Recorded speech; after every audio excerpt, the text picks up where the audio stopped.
Greetings and salutations to all you fine feathered folk out there. Welcome to another stirring installment of Disinformed After Blindness. Disinformed After Dark. I'm Shane. I'm John. I'm Michael. I'm Courtney. And I am going to for real do this the whole time. You're apparently bothering Michael. So I'm just going to sit and put my finger in the dike. It's like that one episode. It's the Austin Powers movie where he's just like mole. Nice to mole you. Nice to meet you. Nice to meet you, Mo. So Wow. Oh no, it was a liar reference in the episode, not Austin Powers. I don't think we were planning on doing this originally, but Courtney forgot to share really important about her time. Had to remember why we were doing this in the first place. Let people know. While Shane fingers oblivion. I didn't realize this was such a big life update and that you guys cared so much. It's after those photos, I was officially riveted. in fact, while you're talking, I'm going to try and source some actual pictures for us. Yeah, pull those up. How long has it been? Maybe a month or two since I did my cozy gaming episode? Yep. Mm-hmm. So since then, I am 10% away from completing Stardew Valley. I have to raise 10 million gold pieces and then we're done. Yipes. I've beaten the game. But as part of the game, I think I talked about it a little bit, you can date people and you can get married. And so I took the path of most destruction and dated all 12 at once because I've never had that opportunity, nor will I ever again. So why not? Straight to the polygamist handbook, you went. I was like, well, this seems right. And the best part about interacting with the characters is you get the cutscenes. And I came to find out that, each character would take you on a couple dates and, you can kind of see which one had the personality that you wanted to be with. The funny part about that was the girls took me on much more scandalous dates than the boys did. The boys were very mellow, whereas one girl met me at a bathhouse. Another one took me camping and forgot her sleeping bag. Oh. Whereas the guys were like, you want to go to a sports ball game? Do you want to go get dinner? And I was like, that's kind of lame. You want to sleep in the same sleeping bag in the middle of nowhere? Ooh. Compared to what the girls were putting together, I was like, you guys need to step it up. Was this Billy Summers? What's going on here? I felt like the Bachelorette. It was, fantastic. But what I sent you guys was the cutscene that you get when you take all the relationships as far as they can go before marriage. And I do have those pulled up now. Beautiful. Wait. Share away, Meryl. Wait. That what you're talking about? What you sent to us? Mm-hmm. Yes. Okay, cool. Oh Jesus, I've never looked at it this way. I have not shared screen since I got this computer. Be careful, I'm in a chunk. In a chunk hard. So basically what John's pulling up is there's two separate cutscenes. So all the boys get together at the saloon and have a meeting. Is there a milkshake? No. And then all the girls go to Haley and Emily's house to have a meeting about how I am dating all of them and they did not know. Oof. It's like a Springer episode just waiting to happen. Sorry, I have to give it permissions. I was not prepared to be this impromptu. Give him consent. And I'm giving it consent. Uh-huh. It's saying that if I do this, I'll have to quit Zoom and then reopen it. No. So I'll see you fuckers in 5 seconds. Hold on a second. Is this the one on the chat? Yeah, Yes. it's in the chat. Okay. This is really professional. Yeah, I wasn't prepared. In case you didn't know, we host a very popular and very well organized podcast that you can catch every single wonderful week on your preferred podcast provider app called the Disinformed Podcast.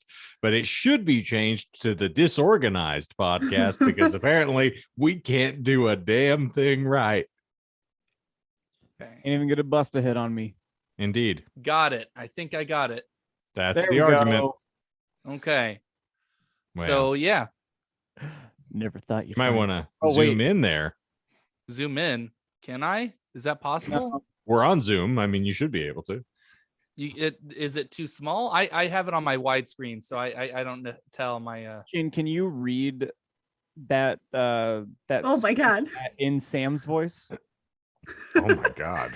It looks like you went Super Saiyan. You're asking a bit too much of me for that. I need another 7 sprites. But you never thought you'd find all your boyfriends in one room, huh? Popeye. What's the next one there? Is the character's what is I can't that's the one thing I cannot read because I'm not wearing my glasses. Is it Maven? Maven, yeah. Never thought you'd find all your girlfriends in one room, huh, Maven? Oh, and that's Abigail. She's the illegitimate child of the wizard. And honestly, she was top pick for who I was going to marry, but I didn't end up going with her. Well, yeah, because she rebuked you. Well, so for oops. Whoops. So after This is how we found out about the furries in the first place, you fuck. I know. That's okay. Here we go. The last one, because it decided to exit out instead of that. Oh, and this is you. So take it away, my love. The last shred of hope I had left is completely destroyed. Thanks, Maven. Are you happy now? Well, are you? Are you happy now? Are you, punk? Who did you marry? Could you look me in the Okay. eye and tell me that you're happy now? Are you feeling happy? Ooh. So basically, after you get that cutscene, it gives you an option. You can basically flat out apologize, or you can say, I can explain. And so with the boys, I just said that I did the I'm sorry dialogue. They were like, screw you. They left. And then with the girls, I was like, oh, I can explain. And one of the things that it gave me the option was like, oh, well, I'm just kind of like into polyamory. And like, we're just doing this like plural relationship thing. And they were straight up like, we didn't consent. And I was like, you right. You didn't consent. I am in the wrong. I wasn't prepared to know how much depth there was. Yes. So then basically after that, everybody you were dating stops talking to you for a week. So you'll go up to them and they'll be like, I can't even look at you. I can never trust you again. Blah, blah, blah. Even look at you. Yeah. It's like very dramatic. And then after that week is over, you buy a mermaid pendant if you want to propose. So I went and bought one of those. And then I just walked up to the person and I was like, I know we're not talking, but marry me. And they were like, okay. And I can't even talk to you right now, but I will marry you. And then what happens in the game is you get 3 days and then they have your wedding. Was this a calendar week that they weren't talking to you? Like an actual or like in-game week? An in-game week. Yeah. You can't play this game for a whole week of your life. Apparently they were felched by the fickle finger of fate. Such a good sentence. But they just couldn't wait.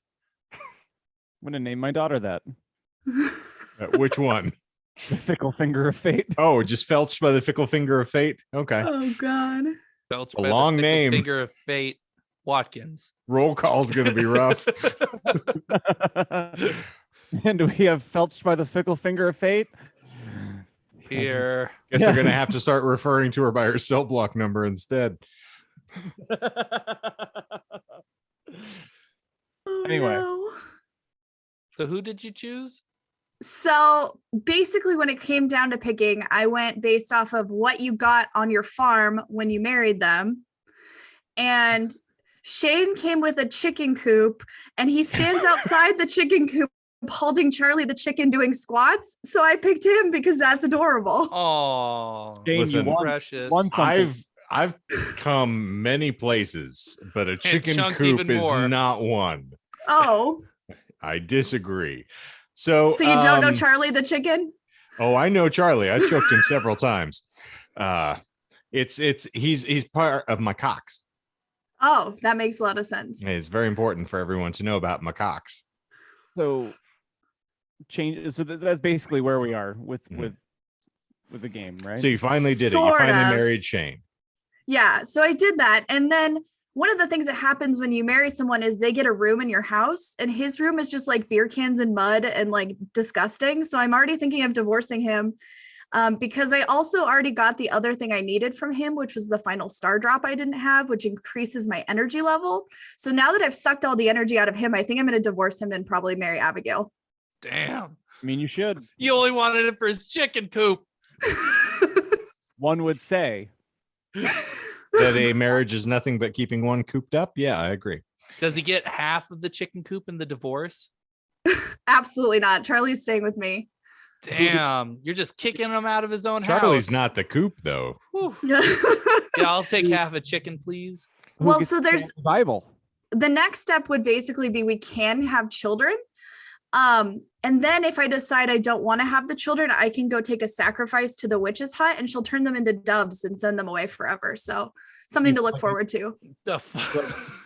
Is that what happens at Parenthood or Planned Parenthood? Witches there turns into Yeah, Michael would call that an outbortion. It rhymes with schmortion. Yeah.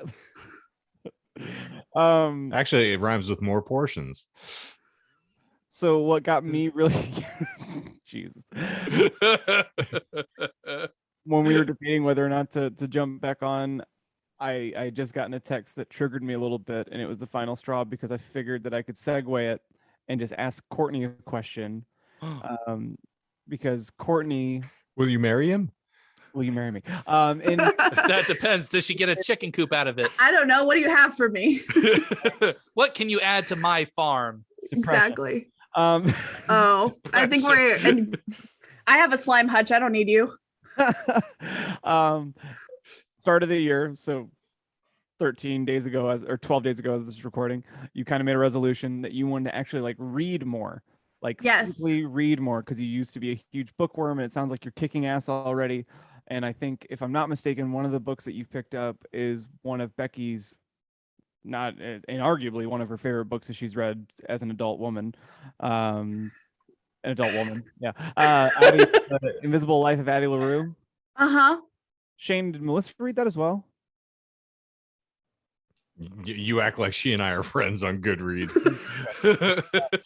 She actually rated it a 4.5 stars. Said it was pretty good. Took about a week. Jesse just finished it. Okay, so how did you finish it? I did. What'd you think of it? Did you like it? I enjoyed it. It took me a while to get into it, but by the end, it was really good.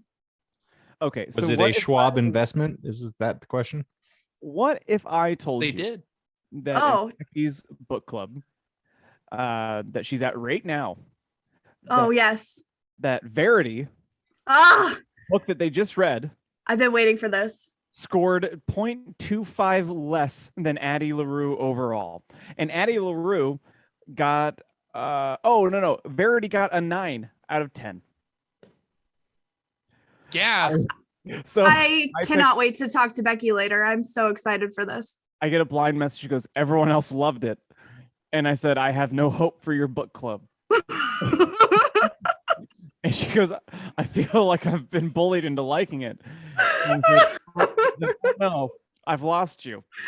And she goes, no one agrees with the reasons I don't like it. And I said, well, I'm sorry that you're the only smart one at your book club.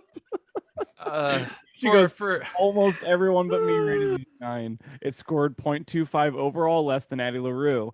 And I said, and I stand by, so this means I'm either never reading Addie or your group scale is intrinsically broken. She goes, the scale broken. Oh, or you can get Courtney and Jess to weigh in. Well, I mean, Addie LaRue definitely had a lack of blowy J's, and that might have been the issue. 0 out of 10. Yeah. I don't tolerate that shit. I don't know what Verity is. Never heard that referred to in that fashion. To call back. It's my favorite thing to say at bars. People think it's so funny. Okay, well, I'm just waiting for you to turn to your husband and say, we got to go bye-byes. Gotta go bye-byes. You gotta get a blowy J. To catch you guys up, Verity, I think Courtney and I talked about briefly or a little bit on, it was actually on air, I think.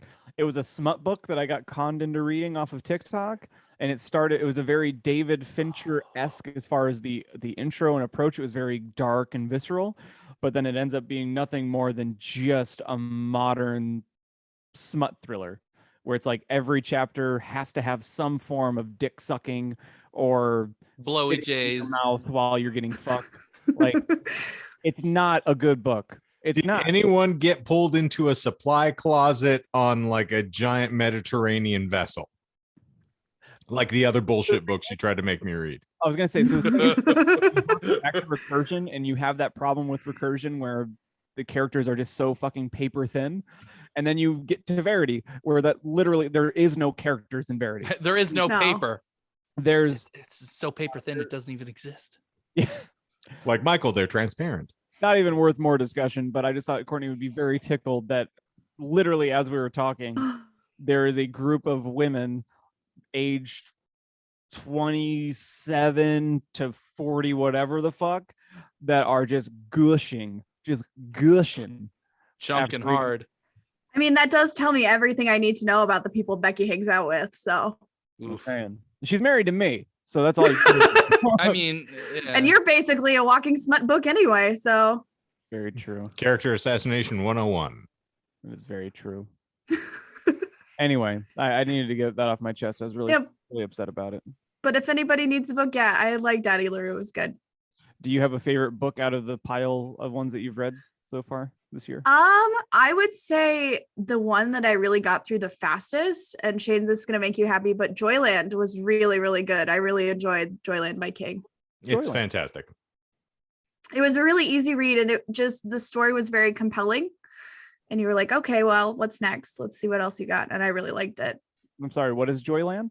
It's a It is book. one of the hard case detective mysteries that King has done. He's done 3. There's the Colorado Kid, Joyland, and then the most recent came out last year. It's called, or actually came out this year. It's called Later, which is also excellent. Wasn't the Colorado Kid the name of the miscellaneous character in The Stand?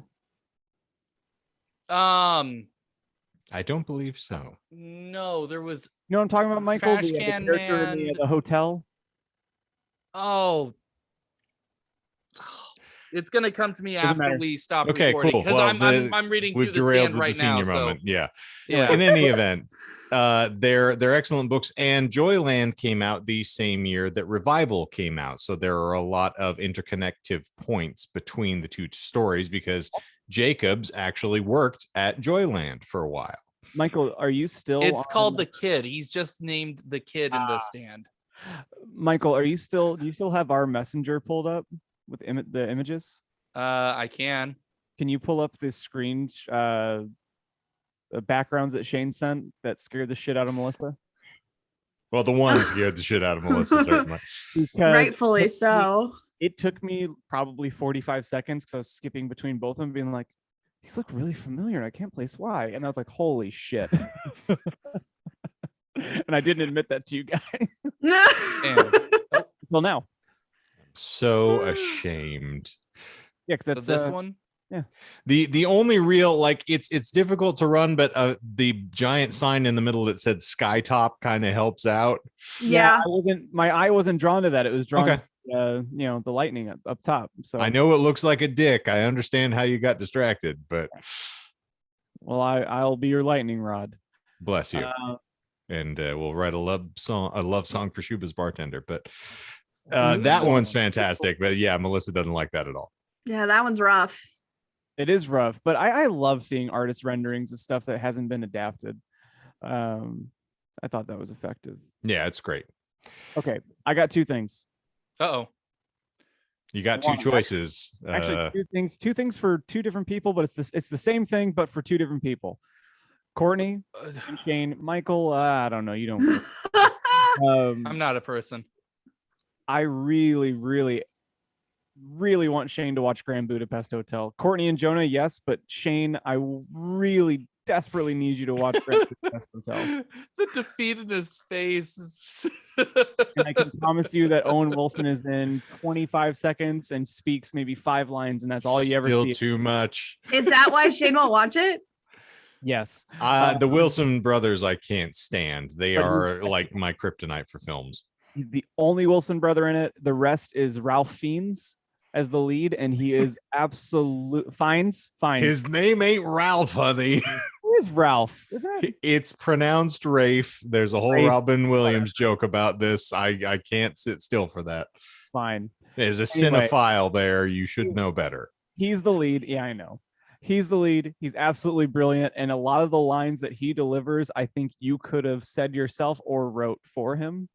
I see a lot of you inside of that character, and it'd be a shame if you went your whole life and never saw it. Well, Be a I have shame. a better representation of that from nope, we've lost it, but it's another film with Ray Fiennes, and he refers to somebody's I can't even say it on here. It's far too appropriate, even for YouTube. But we'll get back to that eventually. I got you. Anyway, Courtney, I can drop off the Blu-ray if you and Jonah want to watch it. I'll leave it at your front door. And then next time I see you, Shane, I can give it to you if you would humor me and watch it. Michael, have you seen it? No. I know what Budapest is. I know whereabouts Bullshit. it is. Well, It's in Hungary. well, just sit with it, Shane. And if it ever no, okay.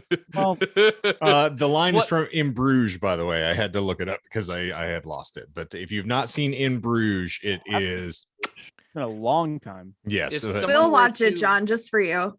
If someone were to edit out all the Wilson in it, would you still know? a lot of the Wes Anderson stuff, as pitched to me previously, borders on that absurdist humor, which is one of the banes of my existence. At least that's how it's been commonly pitched. Let me reframe it for you. I wouldn't say it's absurdist. I would say it's whimsical. Even then, you remember I watched The Royal Tenenbaums, which again is one of the things that That movie's inspired not Richard very- Edwards in Grand Heights, and I cannot stand that movie. I got 10 minutes in and shut it off. Grand Budapest is a completely different feel. 100% different feel. Is it Guaranteed, 100% different feel. Is I now understand why none of my movie preferences, like, because I'm on the opposite end. I love absurdist shit. It's so dumb. It's so, I can tell. yeah. Okay. It was just one of those aha, like, curtains part moments for me when you said you don't like Secondary, absurdist like things. And this is not Okay. Wes Anderson. Courtney, have you read any Chuck Palahniuk? No. No, don't suggest it. I think you'd have fun with some Chuck Palahniuk. What's Okay. wrong with Chuck Palahniuk? Oh wait, no, never mind. Michael? Oh my god, I'm thinking of recursion. I'm thinking of whoever the actor That's or Blake the author. Crouch. But, God damn it! Shane, I think you're the most qualified to give a recommendation. The first one that I read, and funnily enough, I had mentioned this is kind of the joys of being somebody who voraciously reads when I get into something. I picked up Lullaby when I was on a break at Tower Records. We had it on a display and I put it up and I was like, oh, this looks interesting as the conceit. I read the synopsis on the back and I went and I read probably about a little under half of that book in my hour break. Whew. It just tore through that and I finished it later that night. It's only 300 pages, I think, so it wasn't terrible, but yes, so compelling, very great. But I was just talking about this with Melissa because I have reached like a breaking point where there is definitely a divide between the Chuck Palahniuk I will read and the Chuck Palahniuk I want nothing to do with. And you know exactly the book I'm referring to, I would imagine. John, can you pick it out? I can only speak from my personal experience, and I would say that there's a couple of Chuck Palahniuks that I started and then just put immediately back down. And the first one that comes to mind is Pygmy. Yep. Pygmy, everything after Pygmy, I think like he got way too in his own head about wanting to break the zeitgeist and go further. And even like Fight Club 2, as I said, way too convoluted, didn't dig it at all. But yeah, Pygmy ruined me. I read passages from Melissa and she's like, how did that even get published? Because it's just not at all entertaining and like you can barely make sense of it. Yeah, I would agree with Lullaby. I think Lullaby is solid. Mhm. And then just playing to your audience, I'd say Survivor. Mm. I think Survivor was the first one that I read in earnest. But I would say a big benefit to Chuck Palahniuk is that the novels are always on the shorter side. Mhm. He's not very heady. It's not very like, you're not going to reread passages like 16 times and wonder what the fuck you just read. Like Unless it's Pick very Me. much, yeah, it's very much so like popcorn fare. And he's pretty fucked up and visceral when he actually gets to a point. So Mhm. I don't know. I think you'd have fun with it. Yeah, I'll put them on the list. I'm taking as many recommendations as I can get. I set a lofty goal of 100 books this year. I probably won't meet it, but I'll try. You could take the Becky approach. You could do Audible mixed with actual reading.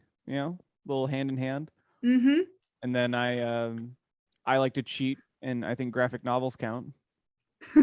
Naturally. Well, so I've developed a new problem where the library across the street, every time you take a book out, it tells you how much money you saved by not buying the book. And so now I just want to know how high I can get that total up to, because I'm insane.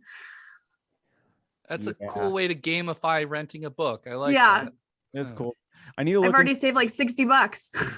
I need to see if Tempe Public has Berserker's actual like omnibus, like the big version, because that's what I want to get through this year, even though I know it's going to be emotionally taxing. You can probably find a lot of that stuff on Hoopla, by the way. Just a plug for library apps out there. They tend to have more graphic novel content on Hoopla. In Hoopla, can you let's do an ad? It's the same principle as logging into like Overdrive. All you got to do is have your library card number. You can log into Hoopla, and then basically anything that library has, you then have access to.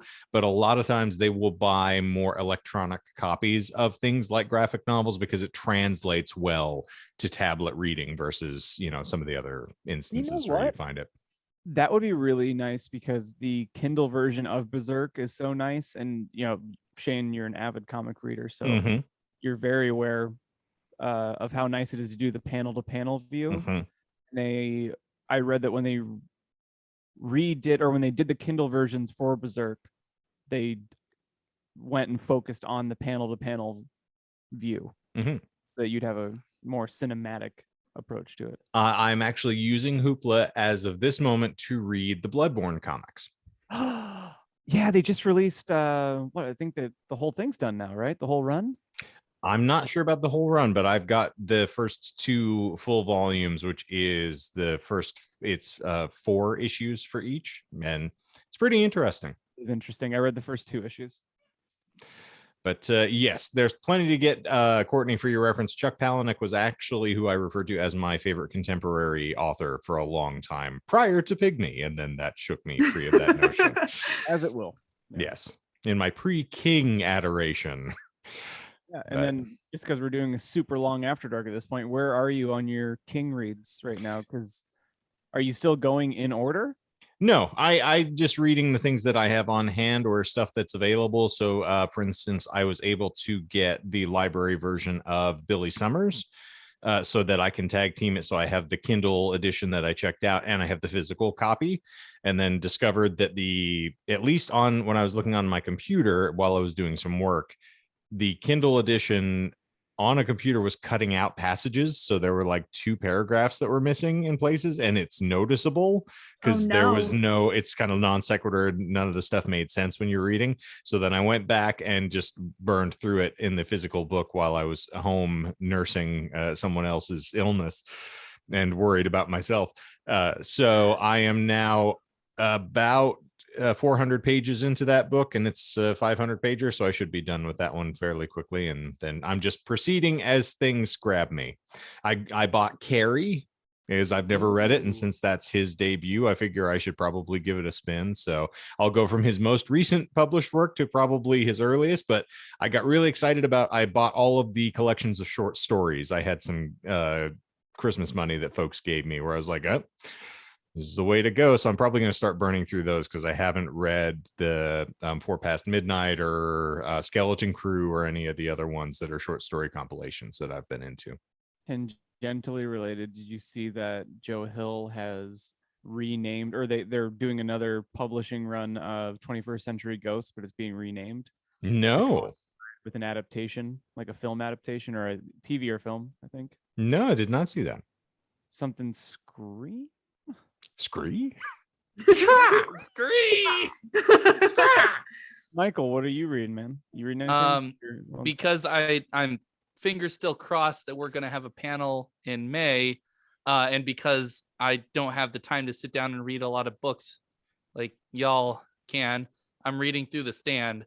Also because I feel like I started it when I was flying out and circling around Utah, so I got through like a quarter of it over the plane rides to and from various places.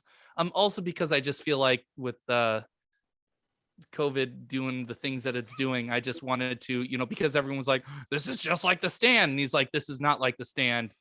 And then The Stand came out and all that. I'm like, you know what? I'm usually behind the curve on a lot of things. I'm gonna read it now. Nice. Or reread it because I read it like 2 years ago or something. Not to cut John off, I'll come back to your point. There is a fun connective tissue as well because of Billy Summers. It was published during the pandy. He actually alludes to the pandemic in the course of the story as well. And so it contextualizes it to this time, which is pretty funny. But anywho, you were saying Joe Hill, it's his pinned tweet right now from 3 days ago. Coming out this summer, it's the Black Phone. Yes, that is one of the stories in there. So now the collection of short stories is renamed the Black Phone Stories, to tie in to the movie that will be released this summer. Man, that actually kind of depresses me. It does. It made me feel a little irksome too, where I was like, you can still keep the fucking name. Like for example, his dad did it his entire life. Yeah, I mean, it would be like adapted of Stephen King's, and he didn't change everything's eventual to 1408 and right. It would be like renaming 1408 stories. It'd be like changing Nosferatu to The Wraith after. It's like, oh well, we did a graphic novel called The Wraith, so we might as well link it up. It's like, why? It exists as a thing.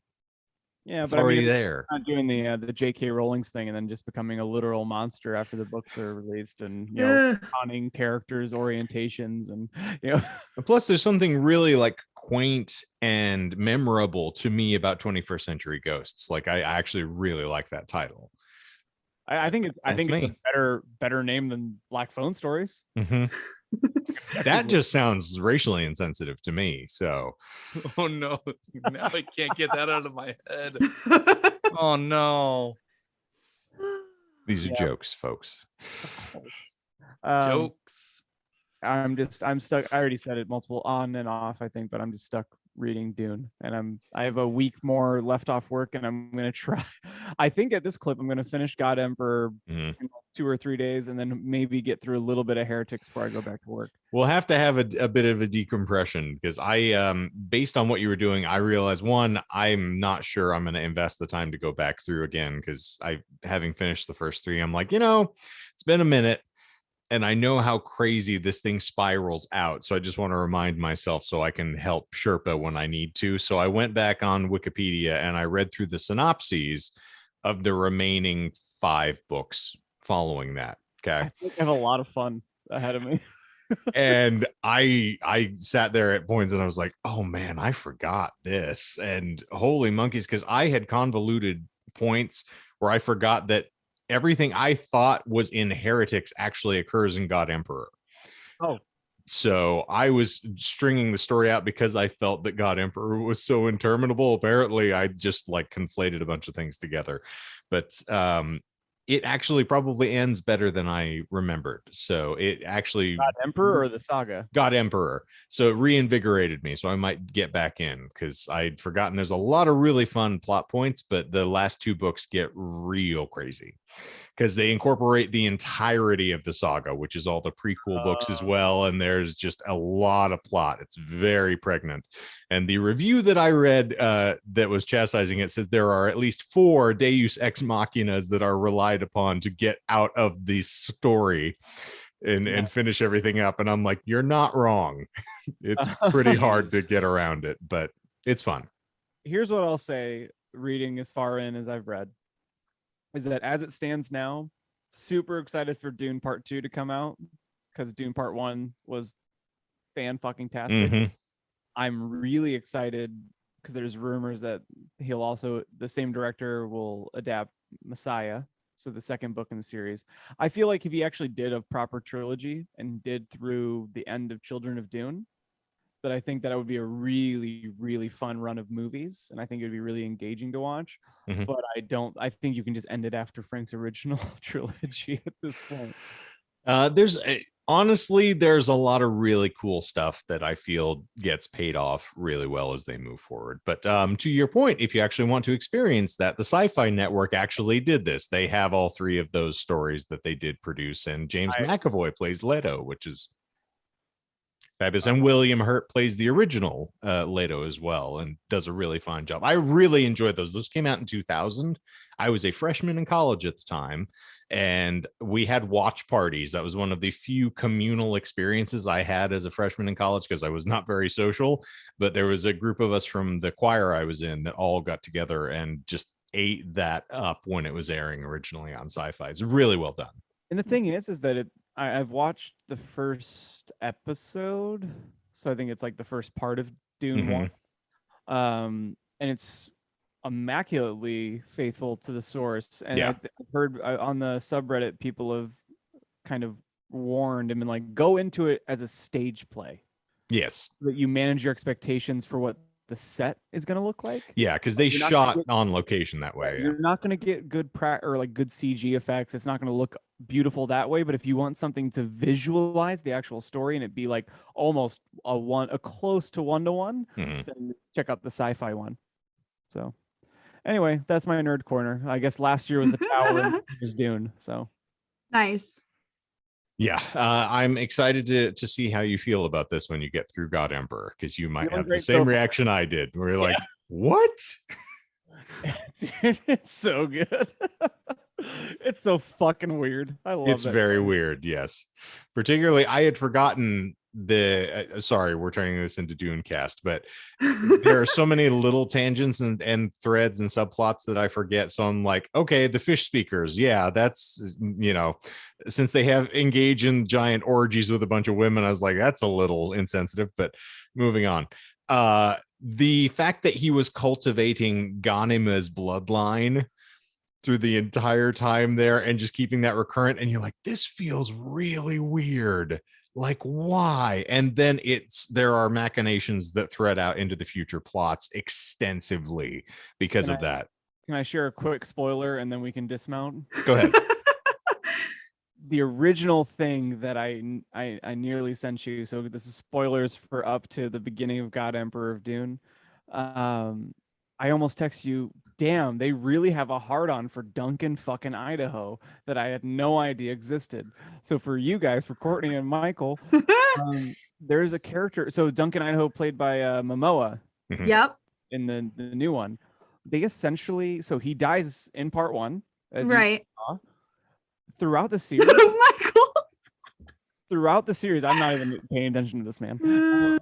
Throughout the series, they clone him, and by the time it gets to God Emperor, they're casually mentioning, it's like, oh yeah, like they have to reclone him, like, every so often, because the guy gets mad, kills him, or Duncan Idaho realizes that he's being played again, tries to kill so and so, and or kills himself, or kills himself. Like in one of the books, he tries to kill him. Like they're captives, and he just tries to slit his own wrist unceremoniously, and everyone's like, "Why did he try to do that?" So what's funny, and also to contextualize, because it making sense, they're clones. So, but the Golas you have to, in order to reawaken their memories, because you can remember all your past lives as a Gola, which there's a whole subplot in the second book to show that how you trigger this. They have to go through some form of trauma in order to trigger their past lives. So if you can imagine that you have to go through some sort of harrowing psychological event in order to bring you back to who you were. And they have to do this with every subsequent clone to remind him of who he's been and all of the times that they've been killed, because they're taking fresh samples of him every single time he's dispatched. So he'll remember that Leto just flew into a rage, clubbed him across the room and killed him. And then they just start from there. And then he lives a whole life, gets brought back up again, and then they reawaken him. to trigger this back over. So it's like, yeah, it's no small wonder he's literally doing the Groundhog Day Bill Murray thing where he just cannot die.